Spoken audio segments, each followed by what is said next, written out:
Greetings, ladies and gentlemen, this is the Inept General bringing you another DLC prediction video, and today we are going to be looking at the Orcs and Goblins and what their upcoming DLC might look like. This is one of our three-part series looking at the upcoming DLC announcement for tomorrow, actually, so I'll try and get the last one out either late tonight or very early tomorrow morning, and we are looking at DLCs for the Ogres, which we've already done. Do click on the link popping up in the top right-hand corner now. And we are looking at Khorne as well, but today we are focusing on the Orcs and Goblins. If you enjoyed this video, do consider joining or subscribing, or even just dropping a like. Any little bit helps the channel. Got some exclusive content for our members already in the member section, including our ongoing Malice series. If you haven't seen that before, do check the link in the top right hand corner popping up now, where you can watch parts 1 to 3, even if you're not a member of the channel already. And we are revisiting the old retro game Shadow of the Horned Rat. So, the Orcs and Goblins. This is one of the trickier DLC predictions I've ever had to do, really. Let's start with the units. The Orcs and Goblins are a mainstay of Warhammer Fantasy.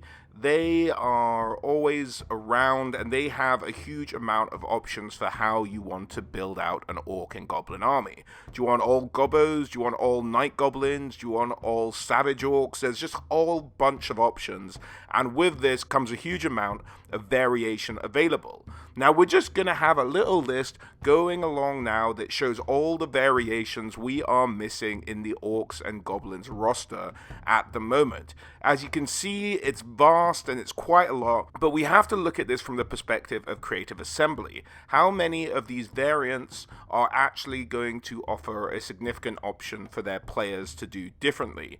And not a great many of them. A lot of their niches are filled by other similar units, so they're not offering anything different.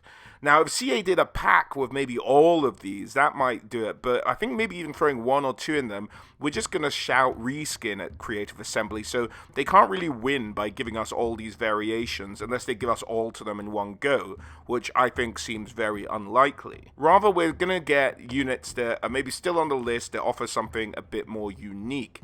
And I think that's what we're going to base our predictions around. Now, we may come back to these variations because there are some gaps, I think, in the DLC if they are sticking to the DLC model they used in the last one. So we're going to keep that in mind later on. But just bear in mind, there are all those variations listed, and we're going to even talk about variations when it comes to the Lords and Heroes that we're missing as well. What do we think is going to be the most likely if we don't think they're going to focus on all those different variations of Orcs and Goblins we are missing?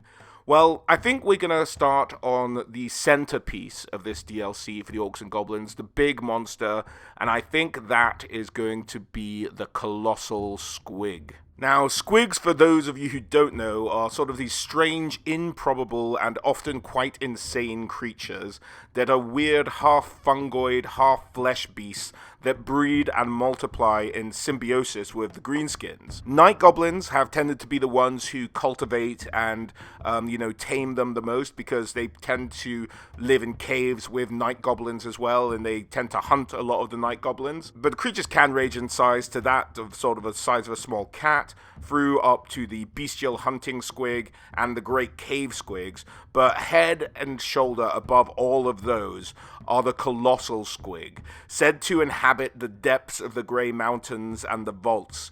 These spherical monsters are of staggering size and possess insatiable appetites, with their impossibly large fleshy maw studded with row after row of scimitar-bladed teeth. The beasts are near impossible to direct, let alone train, and the Night Goblin shaman who tend to look after these guys must resort to drugged meat, often live and made of unfortunate goblins from the tribe, to make these colossal creatures barely manageable, along with hugely potent and powerful spells, enough to overcome the barely conscious instincts that propel these behemoths on a path through the underworld, eating any tasty morsel, regardless of shape and size that crosses their path. So the shamans really have to put a lot of work in to even get these guys going in the right direction. They're such unruly beasts. But once they do, they can be absolutely devastating on the battleground. And so I think it will be these huge, colossal-sized squigs that make up the main monster for this DLC for the Orcs and Goblins. Now, there will be a bit of a theme emerging in the units here around squigs. And the next unit we're going to be looking at is the Squig Gobba. Amongst all the strange and abhorrent monsters that are literally prodded, dragged, and coerced to the battlefield by the night goblins, few are more bizarre than the beast referred to by the more common soldiers of the Empire armies as a Squig Gobba. How the night goblins ever came up with such a novel use for the gigantic beast is too terrifying to imagine by any but a truly insane mind. But they have developed such a novel and devastating machine of war might almost be considered sheer genius. The preparations for the beast are begun just before battle commences. First, heavy metal spikes already chained to the legs of the large squig, or sometimes even a colossal squig, if a night goblin shaman is powerful enough to summon one, are driven into the ground to prevent it from inevitably charging off after the first tasty morsel its beady eyes spy. Then, cages filled with snarling lesser squigs are brought forth, and the night goblins begin the dangerous task of coating these balls of wriggling claws and constantly snapping jaws with a thick, foul-tasting liquid. This noxious substance not only stuns the squirming beasts senseless for a short while, but prevents their larger kin automatically swallowing them the second they are stuffed into its cavernous mouth. Squig after squig is then hefted in until the ravenous Squig Gobba's mouth is full to bursting point. Thick globs of frothing, acrid saliva dripping constantly from its overstuffed maw. At this point, one of two things will happen. The preferred choice of the night goblins, although to be honest, either is eminently suited to their particular streak of malice, is that the Squig Gobba's natural reflexes kick in, and it vomits its now monumentally furious siblings straight into the heart of the enemy army.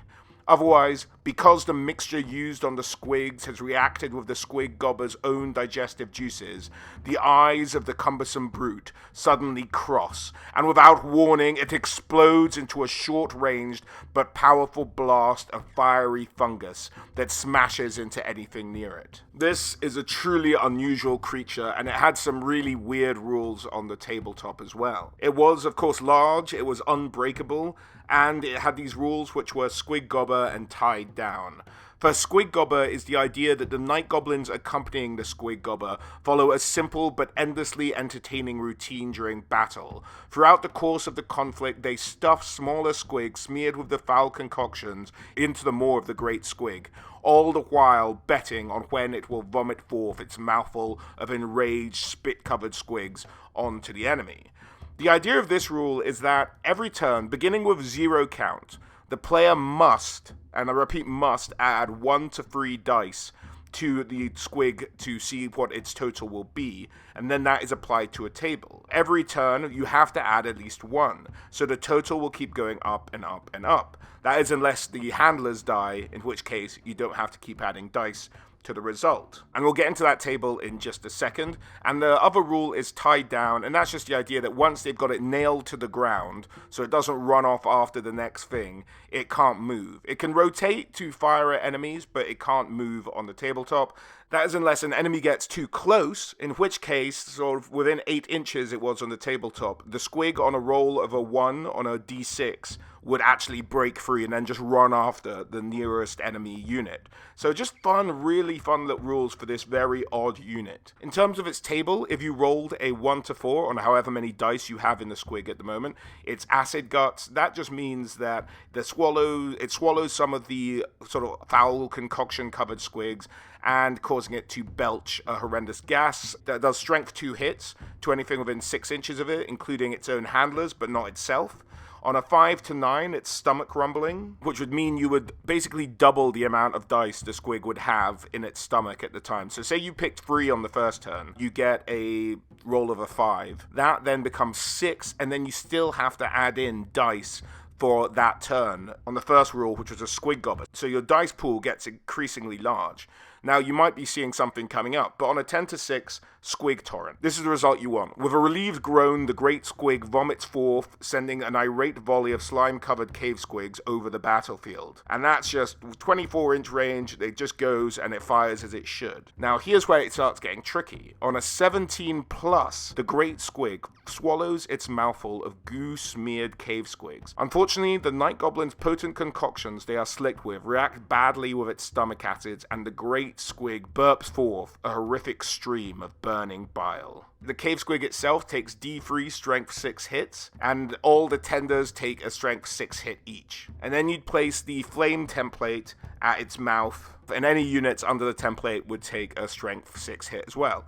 Now, this is the randomness that Tabletop has that Warhammer Total War doesn't tend to like. So I think we'll probably just get a dual firing mode here. One for long range, where it'll fire out squigs, and then one for short range, where it does more of a flaming type bile attack, not unlike sort of the trolls or something like that. So I think that's probably how it will play out in Total War, but a really fun, just thematic unit here, and I really hope we get to see it make an appearance in Total War Warhammer. So let's stick with the artillery theme for now then, and look at a unit that we're still missing, and that's a pretty simple unit, but that is the Goblin Spear Chucker, bolt thrower for goblins. That's about it. I'm not going to linger on this one too much. It's not that interesting, but that's a unit I think we might get. So we've got 2 artillery units, the Colossal Squig.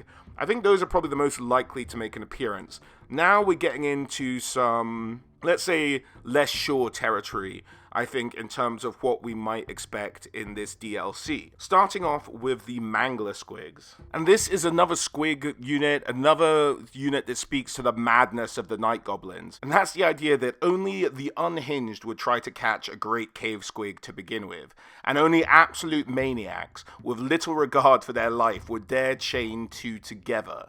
And that's what the Mangler Squigs are. It's 2 great cave squigs chained together, having a devastating effect on the battlefield as they charge around. We didn't really even get Fanatic units as a unit you can really control. Fanatics were more of a breath weapon used by the Greenskins. And as such, although this is a missing unit, a significant unit in the Greenskin roster, I don't think we're going to see it. I think it'll be too tricky for CA to implement, and how would you stop it? If they did do it, it'd be great. But I think we might see it maybe as like a breath weapon like the Fanatics are currently. Some sort of implementation like that. But the Manglers, 2 units twirling around each other, keeping track of the chain, the contact between all the units they hit as they charge through units. I think it would be maybe a little bit OP if they even did manage to make it work. So that is a missing unit I think most people will think we're getting in this DLC. But in already a pretty squig-heavy DLC, I don't think we are going to see the Mangler Squig. This is one I might be wrong about, but it is worth mentioning that it is one of the more standout units that the current Greenskin roster is missing, is the Mangler Squigs. I just don't see how CA could pull it off. We're missing some other units because they weren't able to do it. If they do it, color me surprised. I'll be the first to congratulate them on managing to implement it, and I would love to see it in the game. But I think the Mangler Squig is worth mentioning, but I don't think we're going to get it. If we do, great though. Moving on from the Mangler Squig, what else might we see? And the last unit I want to sort of delve into as a possibility is really the Snotlings. We've seen the Snotling Pump Wagon make an appearance, and it's a sort of breed of we don't have as a foot soldier of any sort. They do have their little mushrooms that they throw at the enemy with one volley before going into combat. They can do a bit of damage, but the Snotlings are cute little guys. I think the problem with the Snotlings is, what do they do for Creative Assembly that a little troop of goblins don't already do? Why do you want worse goblins when goblins do the job of chaff or fodder that you just throw in there? They kind of already do that in the game. So what would you need Snotlings for? How would you make them unique? You could make them a bit like suicidal rather than throwing the mushrooms. Maybe they just charge in with the mushrooms and the mushrooms explode. A bit like the Bloated Corpse for the Vampire Coast. Something like that could be a little bit interesting, with the Snotlings just charging in and each one setting off a tiny little explosion that does damage to nearby units. that could be an interesting implementation. But unless they do something drastic with them, I think the niche they fill, it's almost the argument with the variants as well. The niche they fill is already taken up by the goblins, and unless maybe you make them super cheap and you can just spread them really wide and they have some applications in multiplayer. But I don't think a lot of people are going to be using up army slots on the campaign map for a single player with worse goblins. I mean, unless you want to do a weird thematic Snotling army and make a YouTube video about you beating the game with that. Apart from that, I can't really see much of a use case for them. But it is worth mentioning them as they are a sort of unique unit that hasn't made an appearance. So we may well see Snotlings in the DLC. I've mentioned 5 units, 2 of which I don't think are likely to be in the game. So then, if I'm doing my unit picks, what will I use to fill that in? Well, I think these will be filled in with one of any of the variations I noted at the beginning of this section of the video.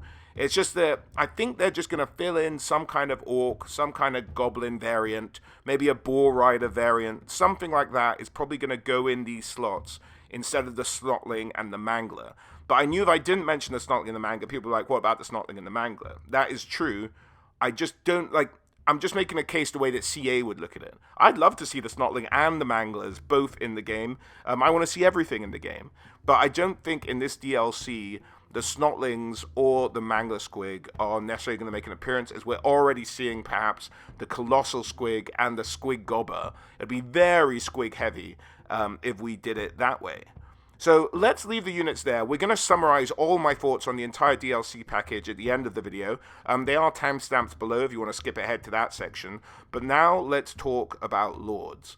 And this is perhaps the trickiest one when trying to decide who the legendary Lord for this DLC pack is going to be. For the main Lords we have left, we have 3 main options going. That is Gorbad Ironclaw, Gatilla the Hunter, and Snagler Grobspit the Forest Goblin. Gatilla does the Great Plains to the east, very thematic with Total War Warhammer 3. It covers that region around the Deadlands where you see the Chaos Dwarves. That is Gatilla the Hunter's territory. Gorbad Ironclaw, probably the most famous. Long thought to be dead, though. He hasn't really been around for a few hundred years, but that doesn't necessarily stop him making an appearance. Raponce was in a similar position, and he is a legendary greenskin warlord. If you're looking for some lore for him, do check out my very old video on the missing legendary lords of the greenskins, a lot of whom have been filled in now, but there is a section there on Gorbad Ironclaw. He is probably the most popular choice, but he doesn't really fit in thematically with the package at all. He has nothing to do with night goblins, he has nothing to do with squigs. His would be more of a cavalry-focused thing, which leads me to believe that they might throw in some kind of boar rider variant for this DLC, instead of maybe the Mangler Squig or the Snotlings. So if it is Gorbad, they probably will do a boar rider variant as well. The issue here is they could make one up. They could make one up. I know they've done that with Silostra. They could make up a sort of Night Goblin, Squig themed. I mean, we have Skarsnik already, so it's a bit weird to make up another Night Goblin, maybe riding a Squig this time, but that would fit in most thematically with what the units are likely to be as this package. Now, talking about Skarsnik, there is an outside chance Creative Assembly take more of a whimsical character who isn't really necessarily sort of, concrete in the lore. He does exist, but that is the Black Goblin. Whereas Grombrindal is the White Dwarf, there is also his counterpart, the Black Gobbo, who's known by the name of Skitgit, and he's famous for trapping and killing dwarves, and he does wear all black, and I suppose that could go with the Gobbo theme of the Squigs and everything else. That could fit. That's my outside Dark Horse contender, as it were. There's also the possibility of Gorfang Rockgut, but he's a great character in the lore, but I don't think he brings anything new to the game. So at least Gorbad has a mount if he's going to be an orc boss that we get in this DLC. Gorfang isn't really known for having any sort of particular mount. He's an interesting character, but what else does he bring over an orc boss already? He does have that unique model in the game that you could sort of play with, but I don't think we're going to see him, so let's just skip past Gorfang. I think it's unlikely, but, it's worth giving him a shout-out just in case he does pop up. But I'm going to go on probably the most popular and that would be Gorbad Ironclaw. It'd be fun to get Snagler Grobspit. He is a bit more, he is a forest goblin. They're not sort of the night goblins as involved with the squigs, but he does have a mount. I suppose he is a goblin. He fits maybe a bit better in the package than Gorbad Ironclaw. In terms of, at least he's a goblin. The Spear Chucker, the Squigs, sure, he did a deal with the Night Goblins, whatever.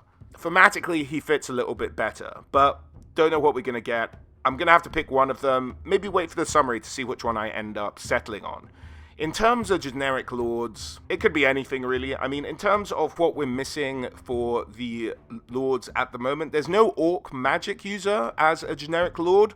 That could be the direction they look at it and go in. But like there's the Savage Orc War Boss, there's the Black Orc War Boss, there's the Orc Great Shaman, there's the Savage Orc Great Shaman, there's the Night Goblin Great Shaman. That would fit most thematically of all the Squig stuff in terms of units. But we have a Goblin Great Shaman that already looks basically like a Night Goblin Great Shaman, so why would you put that in the game as well? So it doesn't really fit properly either. So really any of those options could make it in the game. It's just a shot in the dark.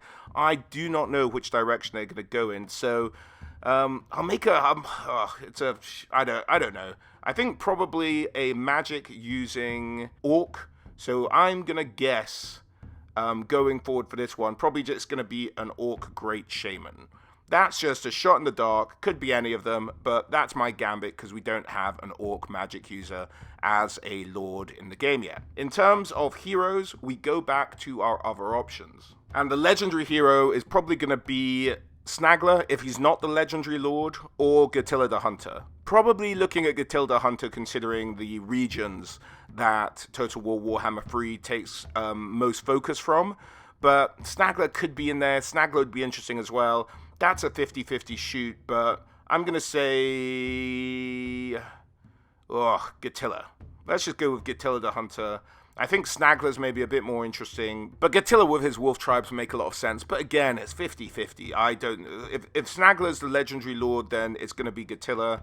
In terms of the generic heroes, again, we have so many variations that we could still have in the game, including the Orc Big Boss, the Savage Orc Big Boss, the Savage Orc Shaman, the Goblin Shaman, the Night Goblin Big Boss. All of those are options for heroes in the game.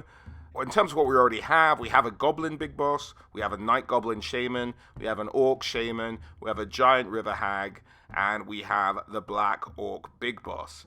So, a hero. What kind of hero could we get? I really don't know. We have an Orc Melee Specialist. We have an Orc Magic User. We have a Goblin Melee Specialist. We have a Goblin Magic User. I mean, thematically, you're maybe looking at a Night Goblin Big Boss. That would fit the most with all the squigs and stuff, but then how's that different from a Goblin Big Boss? I don't know. It's hard to say this one. Maybe the most interesting one I can think of is a Savage Orc Big Boss. Give the Savage Orc something else to go around with. But it's a tricky one to call. I'm just going to go shot in the dark, Savage Orc Big Boss. They could go any direction they wanted at this, and there's no real rhyme or reason, because this is going to be such a weirdly themed DLC pack anyway. It's hard to say. So that brings us to the end. So let's take a look at the summary. We're going to have to make some hard calls here. It's a very hard predicting one to do. So hopefully we get lucky on this one. This one's going to be the toughest one because CA could go in a lot of different directions. But let's give it our best shot. And so here's what we think is going to be in the DLC pack for the Orcs and Goblins. So here we go. Let's summarize what we think. So, Legendary Lord, Gorbad Ironclaw. Outside chance, it might be the Black Gobbo, just because of all the Squig stuff that's all Night Goblin based. That is also a possibility, I think. But I think they're going to go for a more well-known Lord, and that would be Gorbad Ironclaw. Generic Lord, the Orc Shaman, just because we don't have a magic user general Orc at the moment. And the Legendary Hero, Gatilla the Hunter.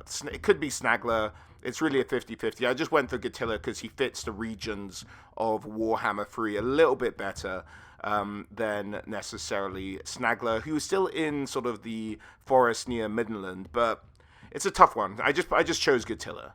The generic hero, this was a shot in the dark. Savage Orc Big Boss, just because we don't have it. Something interesting for the Big Boss unit. A bit different, just throw him in there. The units, I think we're definitely going to get the Colossal Squig as the big monster for the greenskins. The Squig Gobba artillery piece, the Spear Chucker artillery piece. And then if we are going to get Gorbad Ironclaw, I think they're going to have to throw in a different Boar Boy variant. Don't know whether that's going to be a Boar Boy Biggin, a Savage Orc Boar Boy, or just the normal Boar Boy with maybe sort of dual weapons, something like that. But they're going to be some sort of Boar Boy variant. Now, I know I said I didn't think the Snotlings would make an appearance, but I was thinking about it. I was like, they're probably going to put some kind of Goblin variant in there. I'm like, if you're going to put a Goblin variant in there, just make it Snotlings. And this is more of a wishful thinking. Throw it in there. If we're going to have a Goblin variant to make the pack, just make it Snotlings. So I just put Snotlings in there more as a wish for me rather than necessarily thinking they're necessarily going to do it. But if you're going to make a new variety of Gobbos, just whatever niche you are going to fill with them, make it the Snotlings, and jobs are good un. So this is really the loosest DLC I think I've ever tried to predict. I wouldn't be surprised. There's a possibility I don't get any of these right for this one. This is a tricky one, but we'll have to wait and see. Not have to wait very long. Let me know what you guys thought down in the comments below. And if you've liked the video, please do drop a like, subscribe, and maybe consider joining if you can. That would be great and a huge support to the channel. Other than that, guys, as always, a huge thank you for watching, and I hope to catch you all on the next one. All right, guys? Bye.